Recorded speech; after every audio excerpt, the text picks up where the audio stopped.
Hello everyone and welcome to the playthrough of Spire of Sorcery demo version. We just joined the Steam Next festival and here I'm gonna give you a quick playthrough of the first 5 chapters. Probably is gonna take us a couple of different videos. So the first thing you do when you start new campaign is you choose your difficulty settings. I will go with the regular everything. You can have half as many creatures, which makes it a bit easier, twice as much resources, which makes it again easier, and as well as limit the number of the creatures in the opposing party. Here, if this is the first time playing the game, just go for the tutorial. Yes, I'm going to go for the tutorial. And let's see who is going to join my initial party. Here I've got someone hell-bent on power and knowledge. He eats sparingly, which is very nice. He's a whiner, but it's okay. I'll take him. He also wants to fall in love, which I appreciate.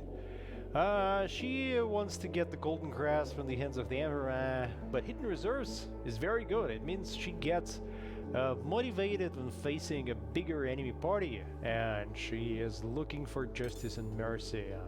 Whom else? Whom else? Let's see if someone is good for... she's curious about creatures of chaos. Someone is good for cooking. Yes, she's an efficient cook. So by default, and she's got an excellent memory. Yes, go for it. And off we go. This is the world... Well, I wouldn't say this is the world of Rune. I would say this is the discovered part of the world of Rune. To the west lies the Empire. It stretches all the way to the sea. Clicking on each region will give you a description of what exactly this is.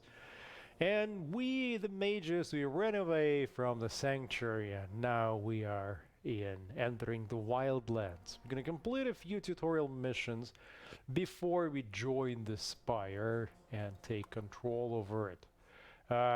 What else do we need to know here? Well, here's the Dismal Marshes, the Elderwood, and the campaign will take you across the whole map.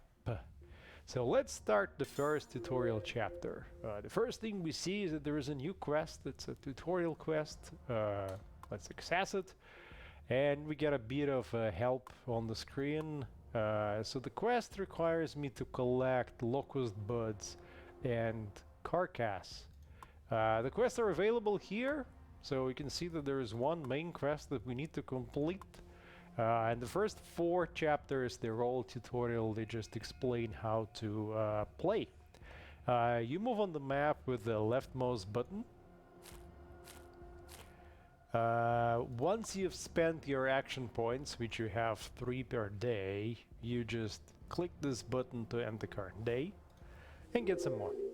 In this case, in the case of the tutorial chapters, there's not really a rush about anything because nothing bad is happening to me. So let's see. You know, I'm gonna just make the music a little bit quieter right here. Maybe the sound effects a bit louder. So what do we need to do? We need to find the carcass. Okay, use the mouse wheel to change the scale and use the arrows to move the map around. We get some requests from folks who'd like to scroll with just with the mouse, and we're gonna do it, sure. We understand.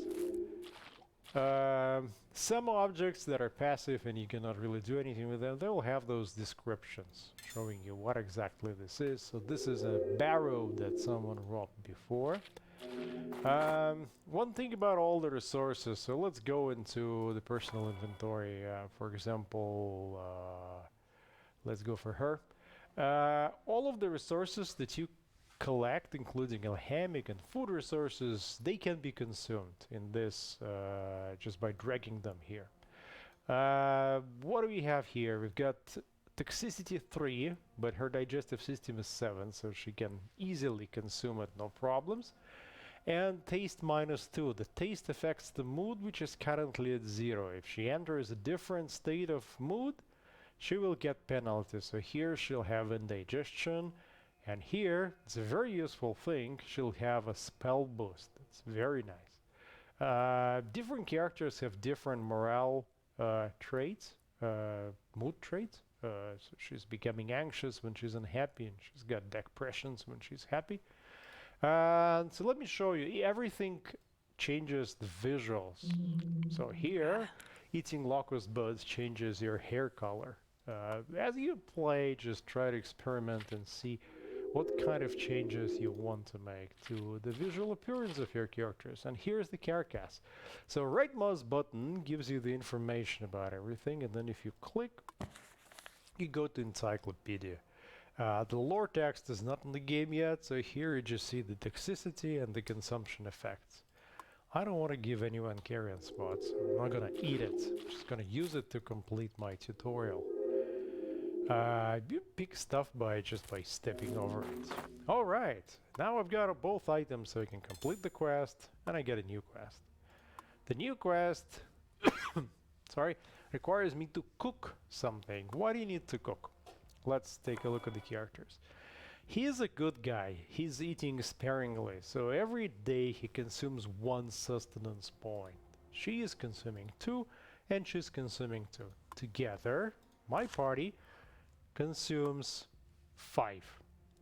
And their current reserve is 25, so until, like, there are 6 days until hunger. I need to keep them fed. Otherwise, they're gonna get hungry and then starving, and they're gonna lose their mood, which is not good. I mean, you have seen all the negative effects from bad mood.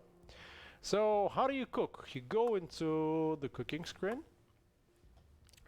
choose the resource, and then these are the available recipes. For example, I haven't discovered what happens if I cook locust buds together with each other. I could cook and discover. But my goal is, remember, to cook something together here. Grilled ribs with spicy maggot sauce. So I'm gonna cook that. You choose the recipe, you see the expected result, and you see that it's gonna cost her 2 fatigue, and she will produce 1 item. So let's see if someone else has a better outcome. Yes, she will spend 2 fatigue, but she will produce 2 items. So I'm gonna choose her and cook what I needed. Great, I've got this cooked item, and that cooked item, let me see here. Yeah, the cooked item, I'm gonna consume it for the whole party. How do you consume? You just drag and drop it here, and look at the taste. It's 5, and it's gonna give me 50 sustenance points. So, yeah, everyone's happy. Everyone got their mood a little bit up. You can see his mood is 9 and her mood is 5. So the higher it goes, the more efficient it becomes. Now the quest icon is flashing, so I can complete this quest. And now I have to eat it. Okay, I think I have concocted before completing that quest. I'm gonna eat it one more time and complete it. Yep, and I'm gonna finish this map, this first tutorial map, by going to the Cairn and moving on. The next tutorial chapter teaches us how to engage in events, and as we play, seasons change. So now is the season of the Phantom Moon. The spitting demons show up, as well as the distorted clouds. Not on this map, so I don't really care for this map, but in general you want to keep an eye on the current season. If you hit shift whenever you see a tooltip like this, you see the additional details, and this is the progress. So my Phantom Moon is 1 out of 16. After 16 days it's gonna be another season. This is the current day, and this is the turns within each day. So let's go and see the tutorial quest. I need to go to the chest and to unlock it. Here it is, but here's also some resources. So wouldn't be right for me to just miss the resources. You see, he got happy. He got happy because he can preview his personal traits, And even though he doesn't like to cook and concoct, he's a hoarder. He gets happy every time we pick up something. And now his mood went up, so he will dodge tokens when people will attack him. That's her personal traits, and that's her personal traits. She's also happy, so she's now boosting her spells. It's very, very nice. Very good for me. Let's see. Oh, here's one chest with freezing rain, and here's another chest that doesn't have the rain. So let's look up freezing rain. What does it mean? It creates hail and wet environment during encounters. So let me first show you the usual chest right here. Come on. Yep. Jumping in. So you just go over the passive object and you say engage. And that's gonna be your first spell. Just like the days on the map, the turns, the rounds inside of the encounter are made of 3 different stages. So the turn of the environment, for example, rain, the turn of whoever attacked, so we engaged, so we go first, and then the opponents. Here we don't have any opponents, we just have the chest as the opponent. We can retreat, sometimes after a few turns, sometimes immediately. There's the environment conditions here because it's the forest, so after 6 fire we're gonna have a burning ground, and after 9 damages we're gonna have an environment effect that causes the branches of the trees to fall down and cause damage. This is my loot, so nothing so far. The help screen, and now let's talk about casting spells. Each character has 3 elements on their hand. And here's the deck. So this is what each of them has on the deck. Discard is empty right now, and we've got the hand. The decks are randomized, so for example, he's got 1 here and she's got 4 here. So different decks, different characters. You can manage your deck later in the game. You can adjust it. This is a kind of a half-working log. We just use it to build it to help you track what happens, not to get complete. Items we can use in the encounter, such as alchemic bombs or defensive substances. We haven't done anything.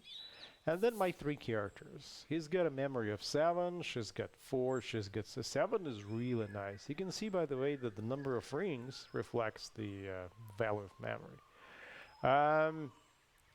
The stats that we need, I mean, at this point it's too early for us to dive into this, but if you want, you can just use Shift button to read all these tooltips, and it explains to you all the stats and tokens and everything. Now the chest. Here's the interactivity. 3 different options to gain loot and destroy it.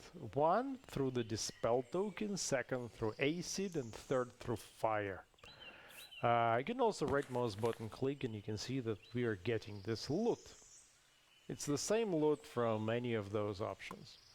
So let's see how do you proceed generally? You open the spell book, and in the spell book you choose the relevant spell.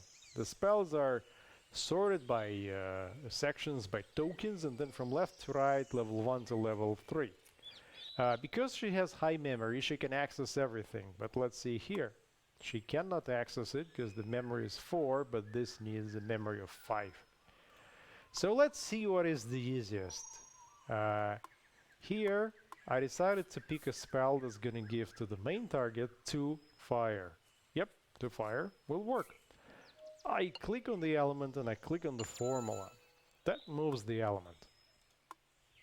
I click on the element. I can move from the hand of one character to the formula of another character. And now I need 1 more fire, but this fire and this fire is locked. How do I lock them? I need to apply additional concentration here. She got 1 fatigue for that. And now I can choose, again, do 1 more action. So choosing this action, the spell is now ready to be cast. I hit on the spell, and I hit on the target. That shows who does what. Yo, we've destroyed the chest and we've got some loot. There we are. And now I can complete this quest and just leave it, but I'm gonna first go to this second chest because I believe I need to show you how the rain works, as well as just get the loot from there, which will be handy. So here we've got the same chest, but it's raining. Rain belongs to the environment, so now it's gonna be environment's turn. You can see that the rain is giving every participant one token of cold.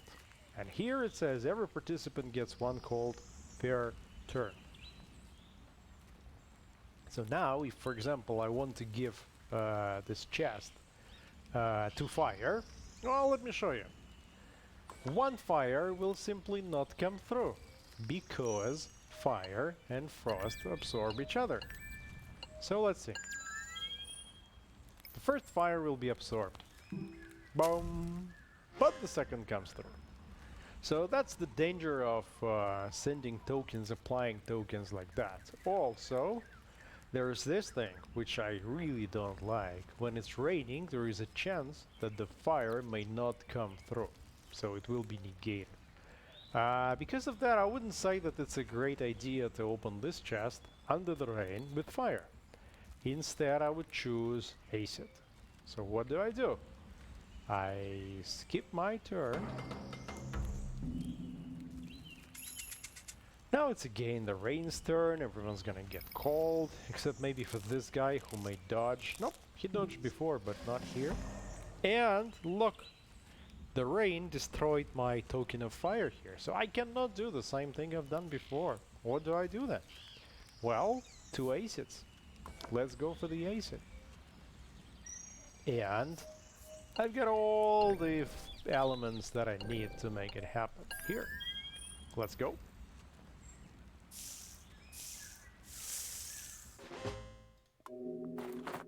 And we're done with the second chest. And we're going to end this tutorial mission. That ends the second tutorial mission. And we're jumping into the mission where we have to learn a little bit about alchemy. So we've got 2 quests. One is main, need to rob the corpse, and the optional one is to learn how alchemy works. So I need to pick up those alchemic resources. That's a bloodfroth mushroom, that's a stormium mineral.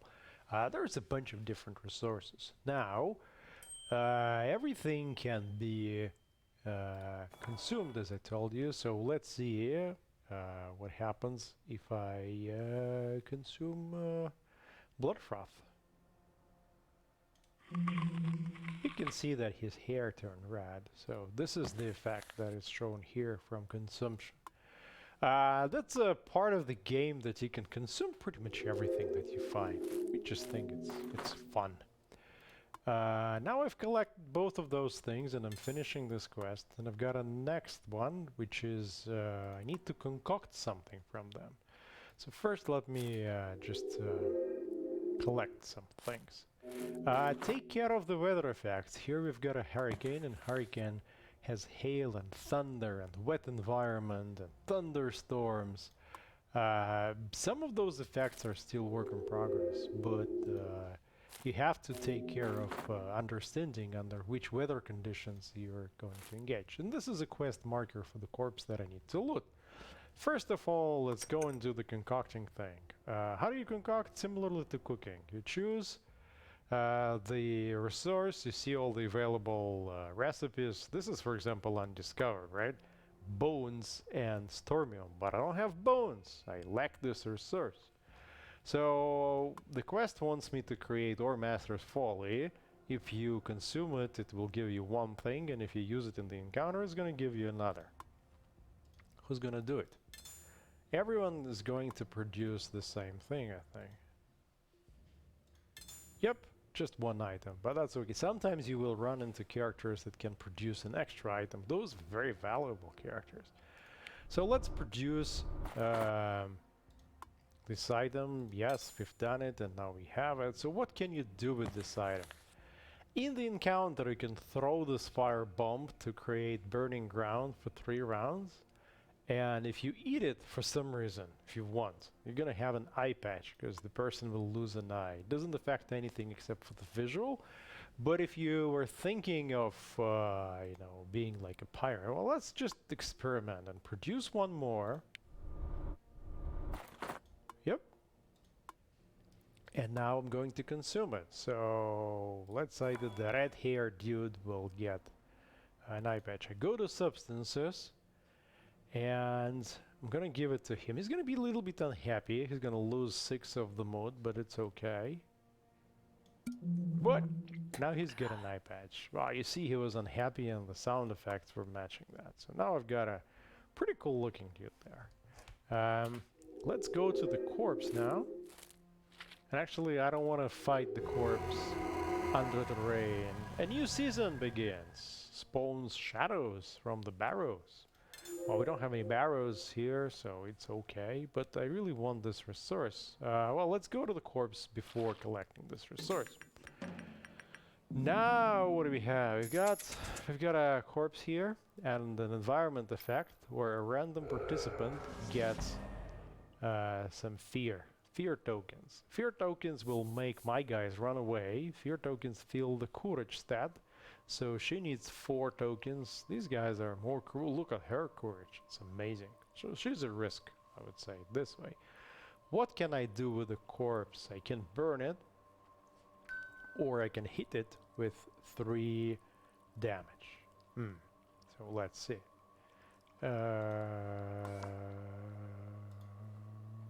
3 damage means assembling this long spell. Or assembling this and this together. I will go for the long spell, why not? So, almost there. Buying the extra action. Or maybe I just let the fear go to someone and refresh it like this. Let's do it like this. I don't want the extra fatigue.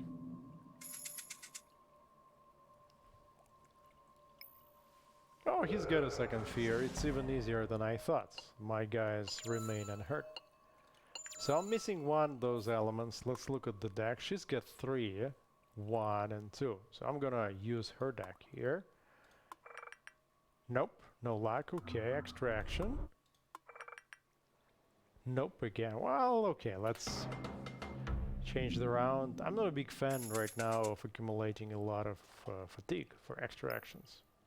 Hey, look! The guy got 3 random fears all in a row. So I'm lucky so far. I have avoided any damage. Okay. I've assembled the spell and I'm gonna issue it and win this encounter. Yep. And what do I get? I got some clothing, bones of course, and an amulet. And I can complete this quest, and here's where I go. So let me first pick this wonderful Cheer Blossom and then show you something. First of all, the amulet is equipable and it issues 2 protection tokens to its owner. So let's see who is the weakest. She is the weakest by health. She can take 6. So I'm gonna equip it to her just to protect her, and then let's also give her the clothing. Clothing for now is a visual effect, but it's gonna affect some of the moral choice stories later on. Now, concocting, look at the bones.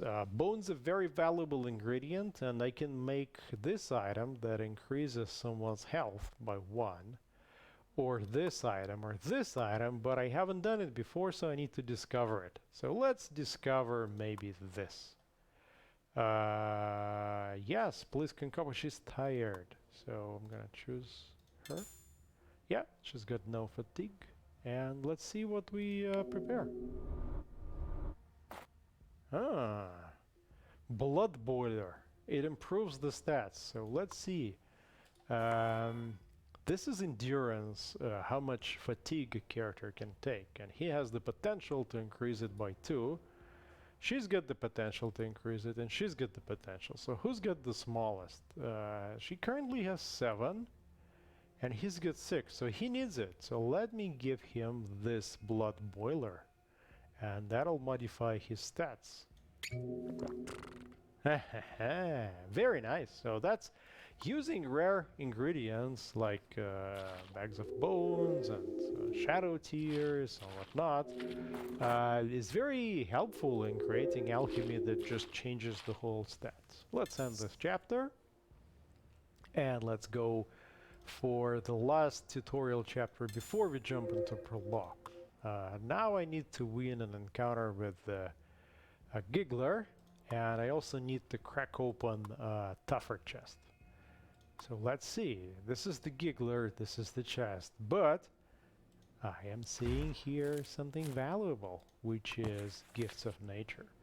They're very, very good for cooking. They make for some great tasting items. And this is a little giggler. It's a very small one, not dangerous. But somewhere here should be his mother. I don't really know, somewhere here on the edges. And I don't know if I should look for her or not. Now let's attack. Sure, let's go for it. It's a little tiny guy. So this is the amulet that's adding 2 protection tokens to me. And this little guy can be scared away or destroyed by damage, but no loot, or burned down and then I get the loot. So I'm gonna burn him down. But I don't have too much fire on my hands. So how about this? She starts assembling the fire spell. Actually, she can already start, right? And I've got some acid here. Acid converts into fire when it's hit with fire. So what I'm gonna do is I am going to give him first some acid and then the fire that will light him up. Well, I've got no more options here. I'm gonna skip turn and see what the giggler will do. He's gonna confuse him. So confusion just makes me concentrate harder.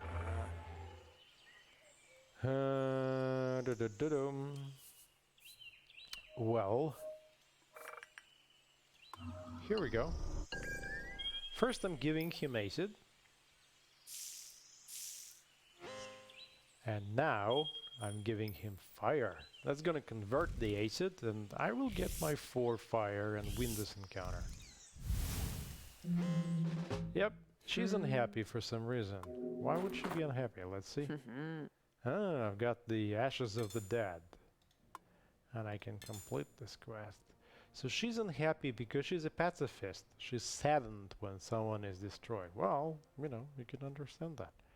And this guy went to the state of joy. He's really happy, so he will now dodge a lot of opponents. Now, with those ashes, I can cook something useful. Look, I can do protection from blindness. I can do a bomb that gives flash. I can do a lot of things. So I can also do the refreshing brew that removes, but I've got a couple of those. So let me probably do this. And why do I need it? Because I expect we're gonna meet some shadows, and this bomb is really good against the shadows.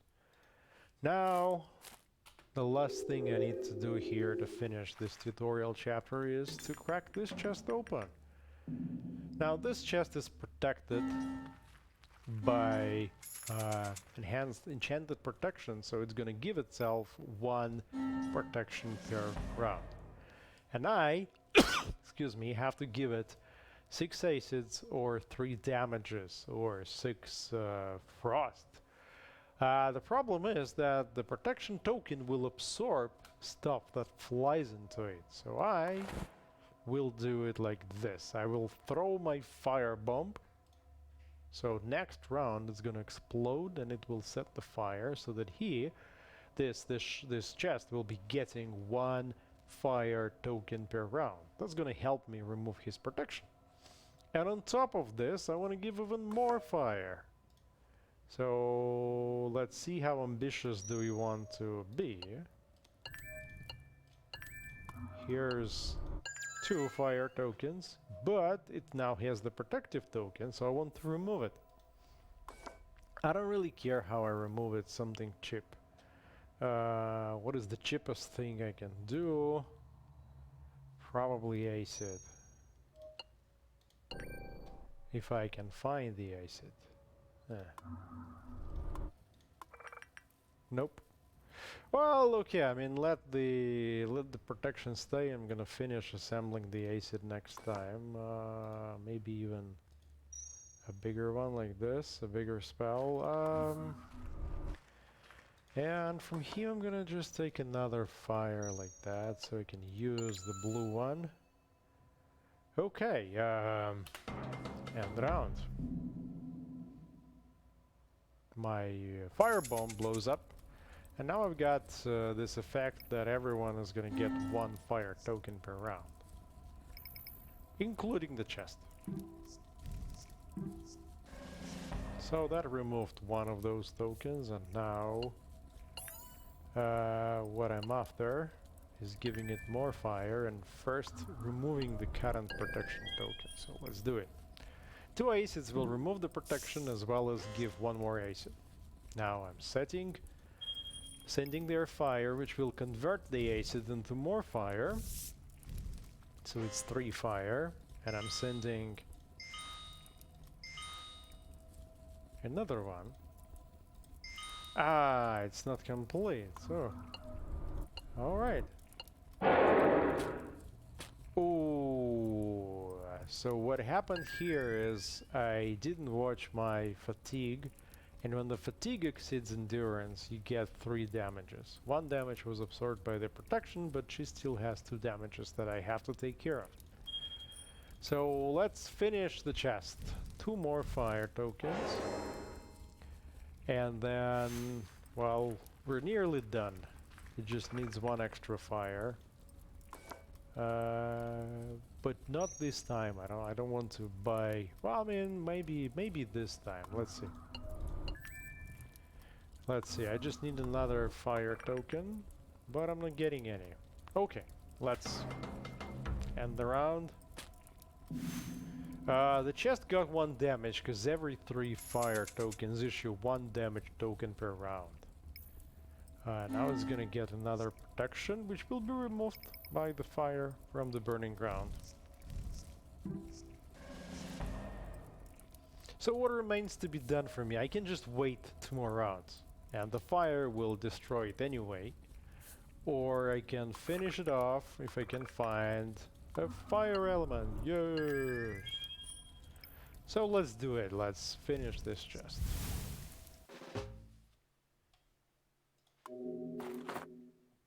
Alright, I got some food. Got a foul drops that remove infection. I got a bomb that gives acid, a fire bomb, and a protection against blindness. And I finished this quest, and I can go on and end this chapter. Yes! Alright. So this ends the current video. I don't want to make too long videos, really. And the next video, which starts immediately after, is going to be a video about chapter 5. See you in just a second.